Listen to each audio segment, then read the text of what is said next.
Test volume real quick. Volume good. Alright, volume's good. Alright. Today's stream I'm going to be talking about two of my main One Piece decks. These are my go-tos. And first off, we have Egghead, otherwise Vegapunk, specifically. There is now a new Jewelry Bonnie leader for Egghead, but I mainly play Vega. Now, Vegapunk is actually unique, as he is the game's only current 2-life leader, and as a monocolor, has the effect that he cannot attack, but once per turn, I can rest 1 Dawn and set an Egghead type character with a cost of 5 or less from my hand and either play it or add it to the top of my life cards face up. So, for instance, to explain that, let's say I have 1 Dawn on board. I rest my 1 Dawn and then play, let's say, Lilith to the top of my life face up. So that way she gets played to my life, and then if I take damage, her trigger activates, which plays her from my life. Now, so really simple effect, really powerful effect, hence why he starts off with 2 life, and also cannot attack, because, fun fact, the largest amount of life I've gotten was 15 with Vegapunk, because there's no limit. If my opponent's not attacking or I'm managing to block everything, then I can just keep going up and up and up in life. But first off, we have Lilith. 3 cost, 5k, which again, since she's 5 or less, she can be added to life. And she's actually this deck's main searcher. So you look at the top 5 cards of your deck. If we can, let me see. Let me try to clean off my camera a little bit. Alright, you look at the top 5 cards of your deck and reveal up to 1 Egghead other than Lilith and add it to hand. Then the rest go to the bottom of the deck. Now, most of this deck is Egghead, so the searcher will rarely miss. It can technically miss if every single card that is not an Egghead, because there's 5 total, so if all of those cards are there, is the only way it'll miss. And there's 3 of one and 2 of the other. Next up, we have this deck's main survivability. We have Shaka. Now he is 5 cost, 6k with Blocker. And if your leader is Vegapunk, play this card from your life. So what you do is you rest 1 Dawn, play Shaka to your life. Then he blocks that hit because he's a life that wasn't supposed to be there. And then on top of that, he plays himself with Blocker so he can block a second hit or more if they're not attacking with a character over 6k.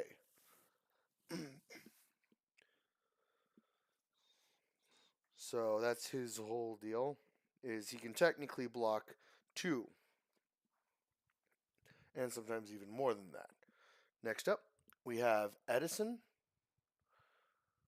4 cost, 5k, 2k encounter. So the main reason you're going to want to play him is for this 2k. His trigger effect is that if your leader is Vegapunk, play the card.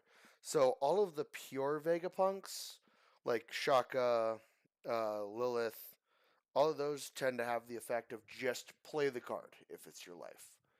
But he also has his on-play effect that if you have 2 or less life cards, draw 2 cards and trash 2 from hand. So you want to do this, basically, if you have Edison in your starting hand, he's going to want to be your first that you play to life.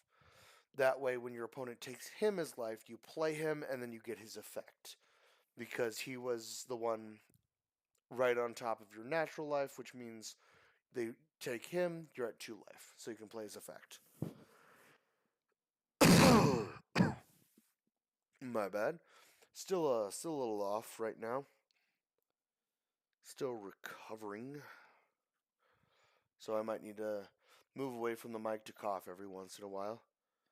But next up, we have Atlas. 5 cost, 6k, 1k encounter. And actually cannot be KO'd, so her effect is not that great.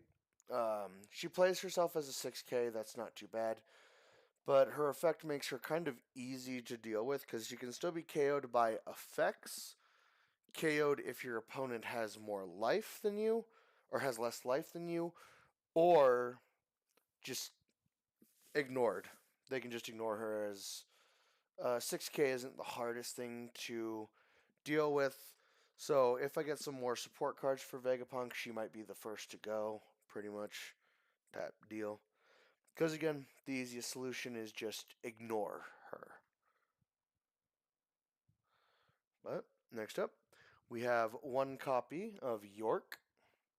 She's another one of the ones that she got ejected from the deck relatively early in her existence. 5 cost 6K again. If your leader is Vegapunk, play the card. And her effect is that you can add the top card of your life to your hand and KO one of your opponent's characters with a cost of 2 or less. So she doesn't really work in this deck. Funnily enough, if there is a black yellow deck centered around I know CP0 and the actual new Emu deck, um, the celestial dragons that sometimes get used in there, so black and yellow, she could actually be used in that, which, if you know why, you know why. Next up, we have the Straw Hats for the Eggheads. And first off, we have Nami. 5 cost, 5k, 1k encounter. And her trigger is that you can activate her on-play effect, which is that you can trash a card with a trigger from your hand to KO one of your opponent's characters with a cost of 5 or less. Then if you have 3 or less life cards, draw a card. Or if you have 3 or less cards in hand, draw a card, not life. So basically just, let's say you play her, you send a card with a trigger, let's say York from hand to trash, and you can KO a 5 or less, which is pretty good. On top of that, if you have 2 or less or 3 or less cards in hand, you get to draw one as well, so she's draw power and destruction. Next up, we have Brook, and Brook is more so really just in here for his trigger effect. He's a 5 cost 6k with no effect, but his trigger states that, so if you take him as life, if he is your damage for that turn, and if your opponent has 6 or more cards in their hand, they trash 2 cards from hand. So, playing him to your life, if your opponent can't go to below 6 cards, then yeah, they take the loss there. But it's also a deterrent from keeping too much card advantage. So let's say your opponent is one that usually has a large hand. If they see you play the Brook to life, they might try to get rid of some of their hand, just or to use some of their hand, so that they don't have to trash anything. But at the same time, that's just playing against what their deck wants to do because it wants to have card advantage. So that's that one. So he's definitely a good card to run, even if it is just to make your opponent not want to play with card advantage. But next up, we have Nico Robin. 3 cost 4k, 1k encounter, and again, another card you play for the trigger where if your leader has Egghead type, draw 2. Now, she can also be played in the new Jewelry Bonnie deck as well. So that's fun because it's just draw power in a deck that denies your opponent draw power. It gives you some as well. Next up, we have Frankie.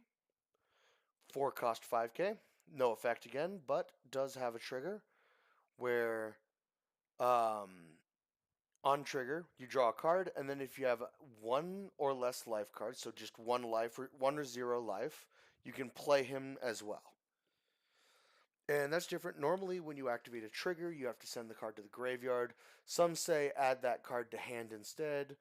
he actually gives you an option to play him if you have 1 or less life. So 1 or 0. And in One Piece, if you drop to 0 life, you're not out. You have to take 1 damage while at 0 life. So you can have 1 or 0 life to play him. Next up, we have Roronoa Zoro.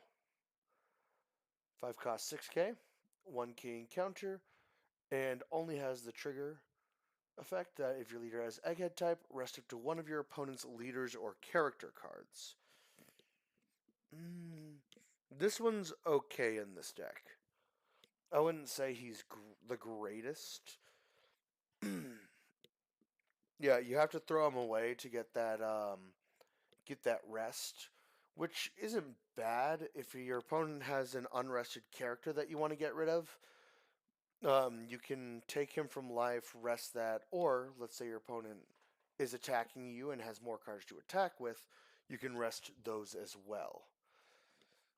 And then you can then in turn get rid of it through an attack the next turn. So good to run. Not the best card in the deck though. But next up we have Sanji. 5 cost 6k again. 1k encounter, no effect, but it does have the trigger that if your egghead or if your leader has the egghead type, you add 1 card from the top of your deck to your life and then trash 2 cards. So it basically just gives you a life at the cost of 2 cards from your hand, which this deck has a decent amount of draw power, so that's not the worst card, but there's definitely better. And next up, we have Jewelry Bonnie. 3 cost, 4k, 1k encounter, and she's actually one of your better draw power cards. So when a card is removed from your opponent's life, draw 2 and trash 1. And there's multiple ways you can do this. You can do this through attacking, or there's one card that you just play the card and it takes one of your opponent's life if they're above a certain amount. So that's actually a combo with her, and I will point that out later when we get to that card. Next up, we have S-Hawk. 4 cost, 5k. 1k encounter. His trigger is that you can trash a card from hand, and if you have 2 or less life, you can play him. And he's actually good because he's really hard to get off the field once he's on. So if your life is, if you have less life than your opponent, and he can't be KO'd by battle and gains 2,000 power as long as he has 1 Dawn equipped. And that is both on your turn and your opponent's turn. So he becomes an 8k with 1 Dawn equipped, and he can't be KO'd. Let's see. And he can't be KO'd in battle by slash attribute cards.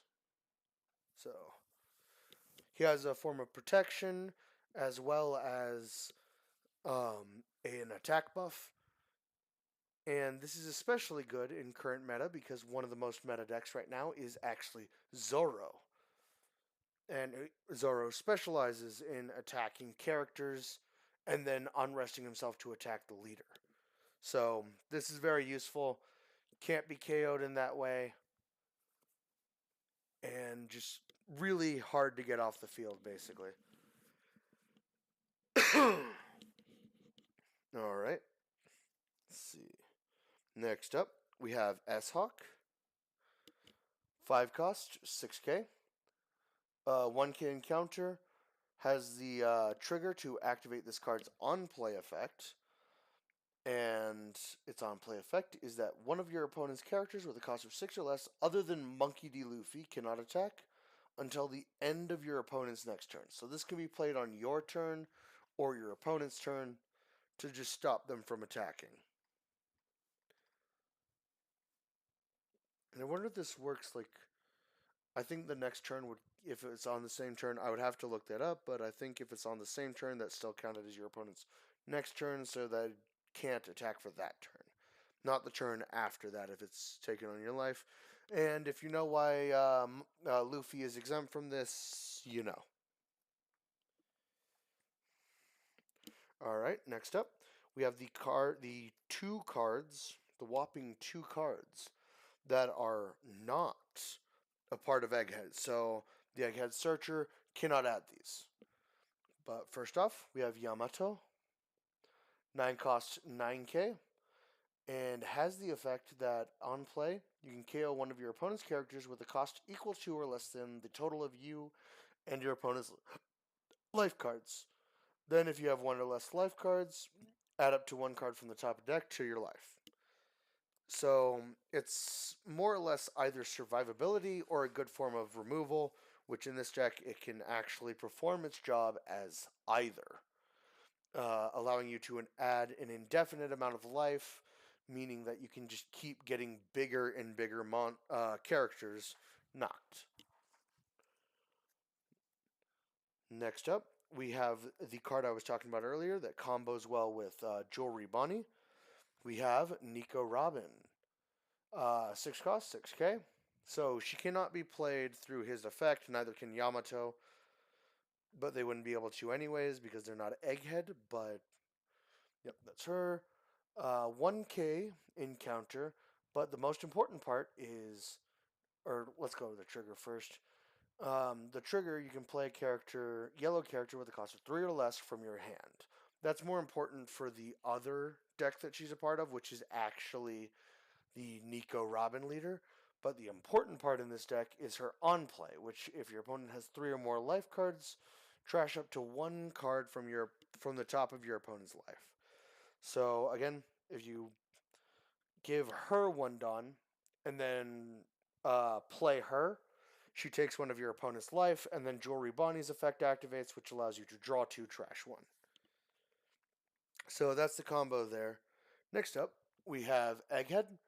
I might actually want to run more Egghead than this, just because maybe 2. I could see running 2. It has a trigger as well, which is just to play the card. So it's not really dead weight if it is in your life, because you can just play it from there. But it has the effect that at the end of your turn, if you have 3 or less life, set 1 Egghead type character with a cost of 5 or less is active. So let's say, for instance, you swing with Shaka, dealing 6,000. Then Egghead at the end of your turn unrests him so that he can then be used as blocker as well. So a very good card. I don't really know why it's at 1. I might actually up that to 2. Just to make it a bit more consistent to get, because it's very useful. And even if it's not for like Shaka, any of your characters can swing and then are protected during your next turn from battle, unless your opponent rests them. But then your opponent would have to use Dawn for that. So it's a form of protection as well as allowing you to attack and then also use Shaka's block. All right. Now we have our event. That's our stage. So that stays on field after you play it as well. Next up, we have our events. We start off with a 1 cost event, so good. I Rayquaza Help. It has a trigger that says to play 1 of your Egghead type character cards with a cost of 5 or less from your trash. Um, that's definitely a good one, because this one in trigger allows you to revive 1 of your Shaka to be used as a blocker. But the more important one is if you have 2 or less life cards, up to 1 of your leader character cards gains plus 3,000 power. So it's 1 Dawn for 3,000 power during your opponent's attack, which is really good. All right, and finally, we have another 1 cost event. He possesses the world's most brilliant mind, and it is Lilith from the beginning of this video on an event. So you look at the top 5 and add 1 Egghead except for 1 copy of itself to hand. And that's it for this. It's very oriented around survivability and basically just getting cards to life that do things you want them to do. And that's about what this deck is.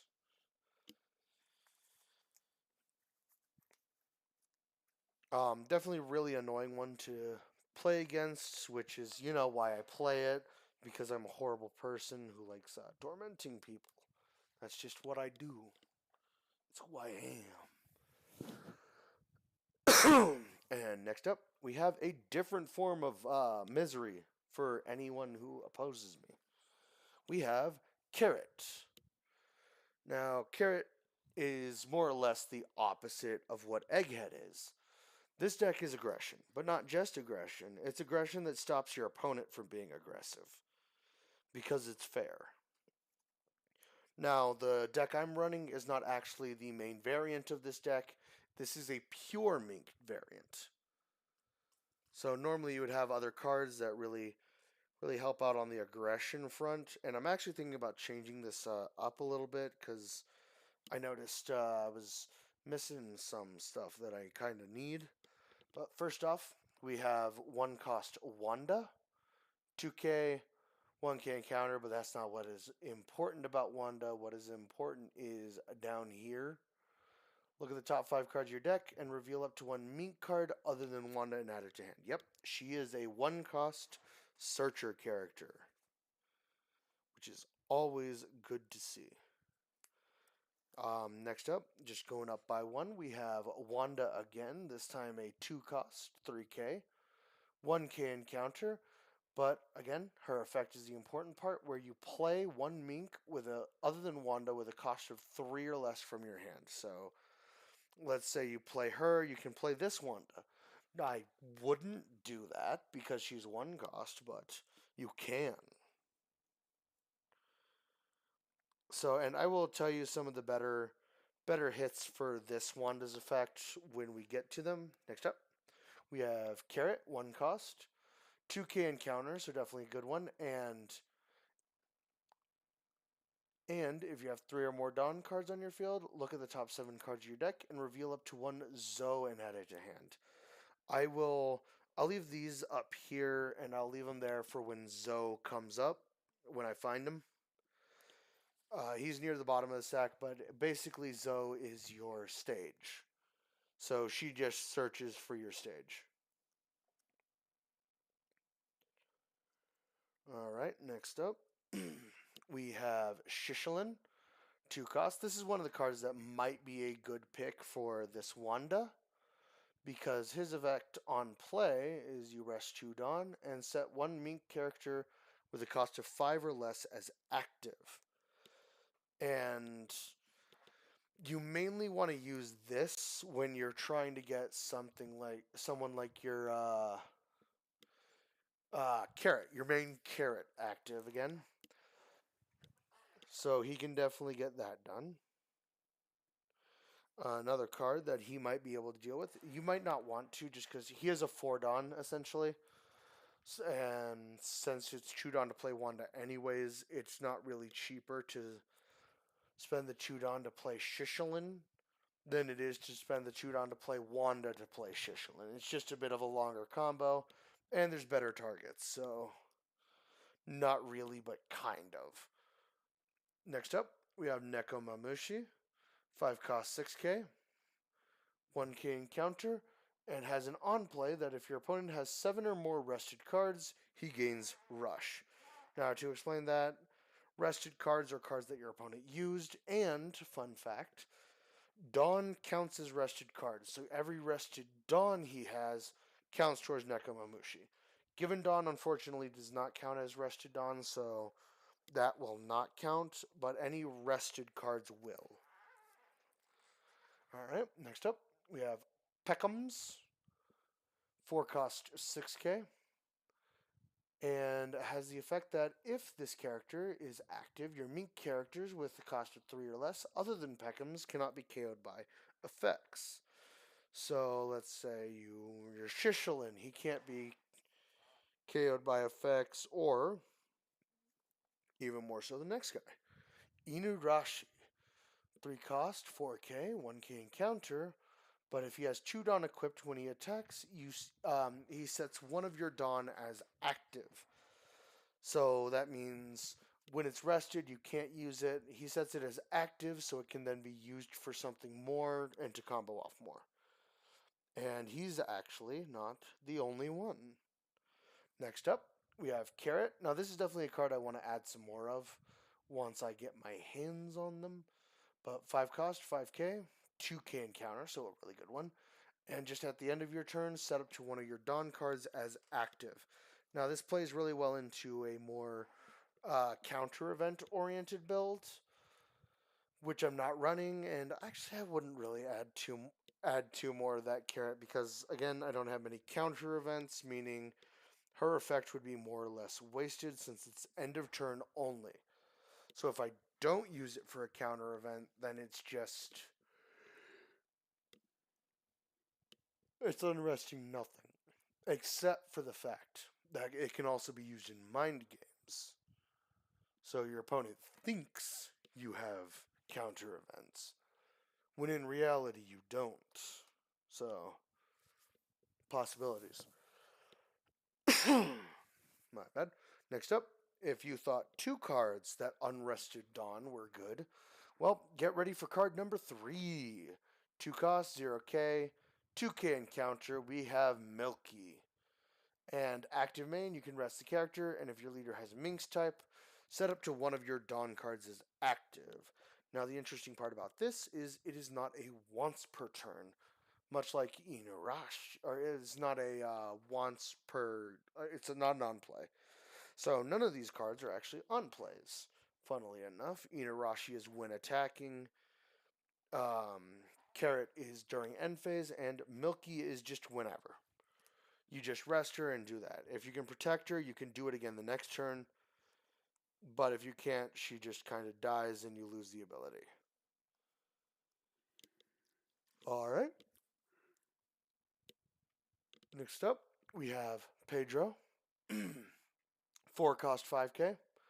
1k encounter, and he has blocker and an on KO effect, which is pretty good. And his on KO is you choose one, either you rest one of your opponent's Dawn, or KO one of your opponent's rested characters with a cost of 6 or less. Now, one of those is better than the others, and the other is rested Dawn. Yeah, let's say if something manages to kill Pedro, chances are it's going to be a 5 or a 6 cost. Well, that's the 4 cost. But with 2k more, so 6,000 on the 4 cost. But chances are, if something is killing Pedro, you might be able to, you'll probably be able to plop it, especially because you don't have to activate blocker. So if you're activating blocker, that means you think you can kill the opponent's thing. Next up, we have Neko Mamushi. 3 cost 4k, has blocker, that's about it, but he is one of your best targets for Wanda. Because you play Wanda for 2 Dawn, and then you play him as a blocker for free, essentially. So, basically just giving you a blocker for 1 Dawn less, and a card that can be given Dawn to attack. Now, next up, we have the card that definitely needs one more of, that I need one more of in the deck. We have Carrot. 5 cost 6k, 1k encounter, but that does not matter because the most important part is her on play and when attacking. You lock one of your opponent's characters with a cost of 7 or less. Now, what does locking mean?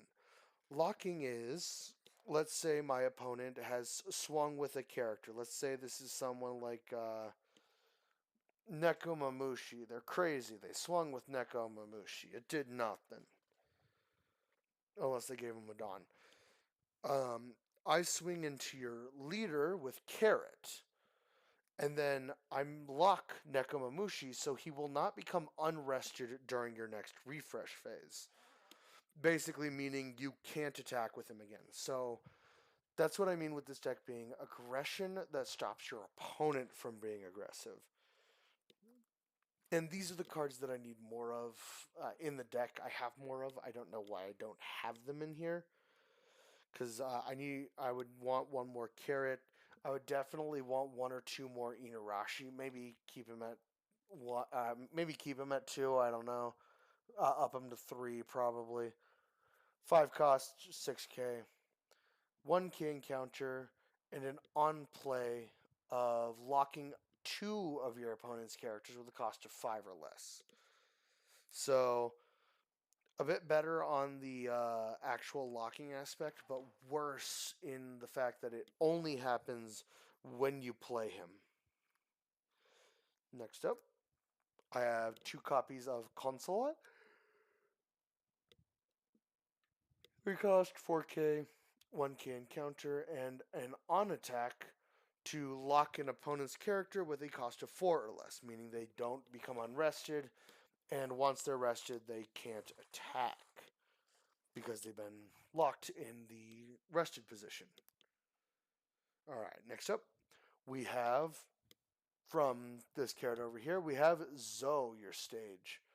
3 cost, and his effect is that if you rest him, and if your leader has the Minx type, set up to one of your Dawn cards is active.